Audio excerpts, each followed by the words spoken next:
1979. The Iranian Revolution. Global oil supplies are choked off, panic sets in, and gold skyrockets from $226 to $850. That is a 276% explosion in a single year. That's crazier than any meme stock you've ever seen, guys. Why am I bringing up 1979? Because today's chart looks almost identical to 47 years ago. And that's not my opinion. That is the chart talking. But right now, you open your phone and half the internet is screaming, "Gold to the moon," while the other half is yelling, "Bubble." Who's telling the truth? And who's just trying to dump their bags on you? Today, we're going to cut through the noise. Let's get into it. The ultimate rule of empires. Before we look at today's tickers, let's take a quick trip back to North Africa, 1942. The legendary German General Rommel, the Desert Fox. This guy was an absolute unit, rolling over the British. Army left and right. Everyone thought North Africa was lost. But halfway through the Battle of El Alamein, Rommel's tanks just stopped. They weren't destroyed. They ran out of gas. You heard that right. An unstoppable armored division was paralyzed because the fuel gauge hit empty.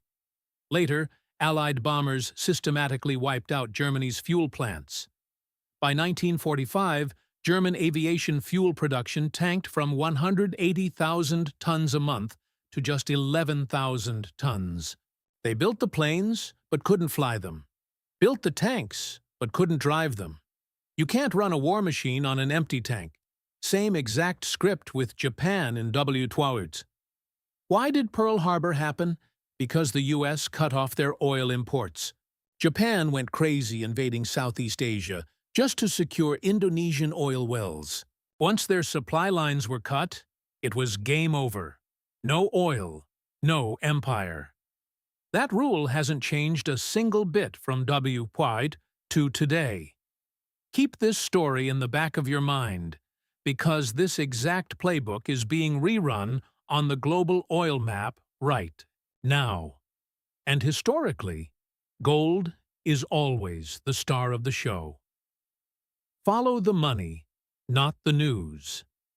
The most important lesson I've learned in this game: turn off the news and follow the money. News tells you what happened yesterday. Charts tell you what's going to happen tomorrow. This isn't crystal ball stuff. This is cold, hard cash voting with its feet. Let's look at the receipts. 1973 OPEC embargo.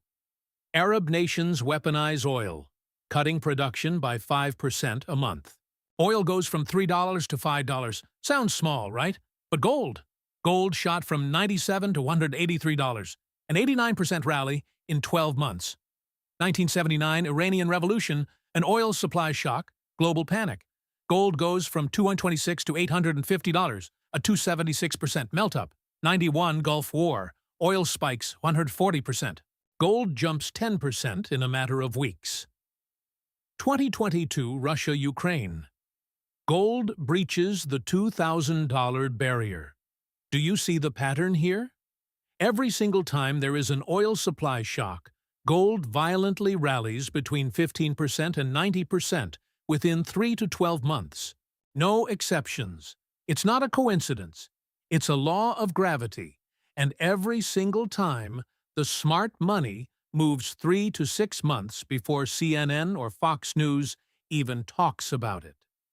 By the time you get a push notification on your phone, the trade is already over. The heartbeat breakout. Looking at the charts today, I'm seeing a pattern I call the heartbeat. Price chops around in a tight range, up a little, down a little, over and over like an EKG. But right before a massive breakout, this exact consolidation happens. When did gold actually start breaking out this cycle? Late August 2025. Not after the Middle East flared up. Not after the breaking news.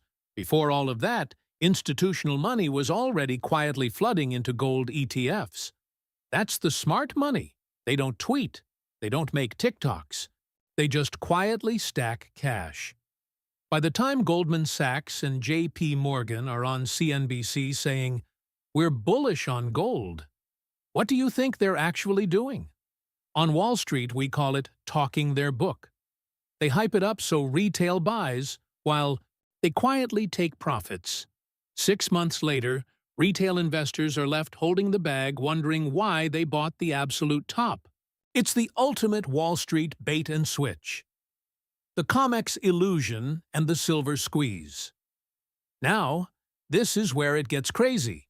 Have you looked at the COMEX lately?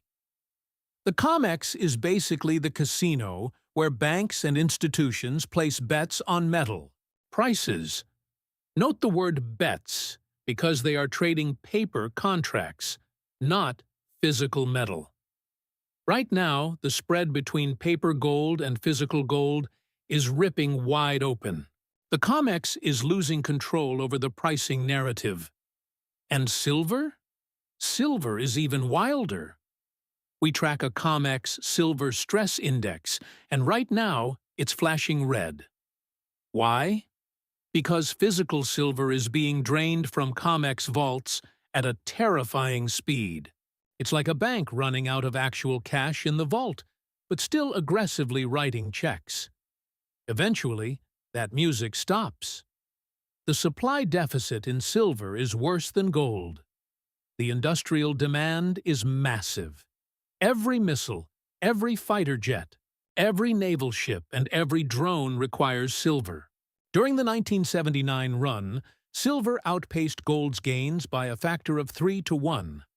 Let that sink in.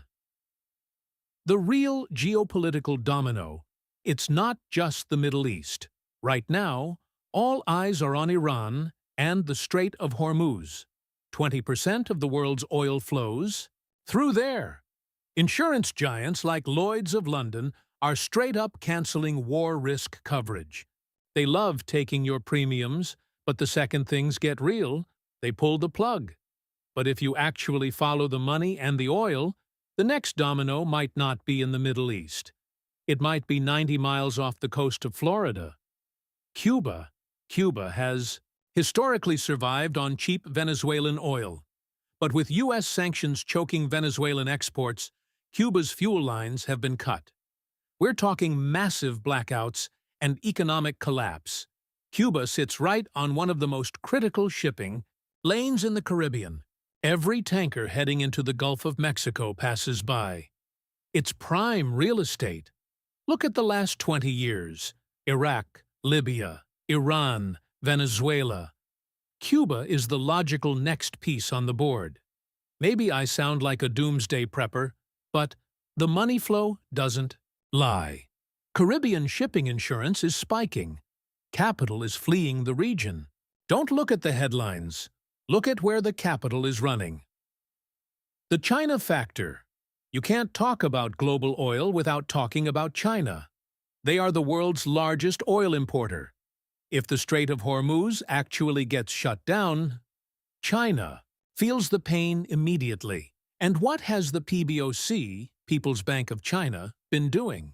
They've been aggressively buying gold for 2 straight years. Central banks globally bought record amounts of gold in 2023 and 2024. You think they're doing that just for fun? They are bracing for impact. When the US dollar system gets volatile, gold is the ultimate insurance policy, the 4 stages of a crisis, and how to trade it. So, what's the play? Every geopolitical crisis follows a 4-stage cycle. The shock. Panic selling. News is terrifying. Oil and gold spike. The broader market dumps. Everyone is panicking. We are probably right around here. The digestion. The market takes a breath. Safe havens like gold and utilities usually peak here. But this is exactly when retail investors usually capitulate and sell for a 20% loss right at the absolute bottom. The recovery. 4 to 18 months post-shock. Capital rotates out of safe havens back into growth tech stocks. But retail is still hiding in gold out of fear. When gold drops, they panic sell that too. They get whipsawed on both ends. New highs. The market always recovers. 1979, 2001, 2008, 2022. Every time people say, "This time is different," and every time they are wrong. Losers trade on emotion and breaking news. Winners trade on frameworks and rules. Your action plan. Turn off the news. Knowing exactly where a missile landed doesn't make you a better investor. The news is designed to make you angry, terrified, and clicking. It's not designed to make you rich. Go on a one-week news fast. Your portfolio and your mental health will thank you. Don't trust the gurus, including me. Nobody knows the future. Watch the institutional flow. If massive capital is flooding into defense, someone smells gunpowder. If it's flowing into energy, they are betting on an oil spike. Watch what they do, not what they say. Sleep on it. FOMO is the enemy. An old Wall Street mentor used to tell me every time I had a genius trade idea, go sleep on it first. If you feel an urge to act immediately, it's almost always a terrible idea. The sectors to watch.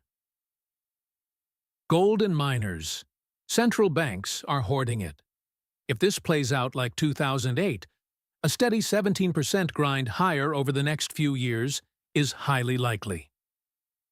Silver. The deficit is massive. It's required for modern warfare, and historically, it runs harder than gold in these exact scenarios. Energy. Exxon, Chevron. Supply chain disruptions are bullish for these titans. After the '91 Gulf War, energy stocks jumped 34% in 18 months. Defense. We've been bullish here since last year. Defense stocks crushed the S&P by 47% in the 3 years after 9/11. No government cuts defense spending in a crisis. Utilities. Boring? Yes. Safe? Absolutely. When panic hits, stable dividends are yours. Best friend?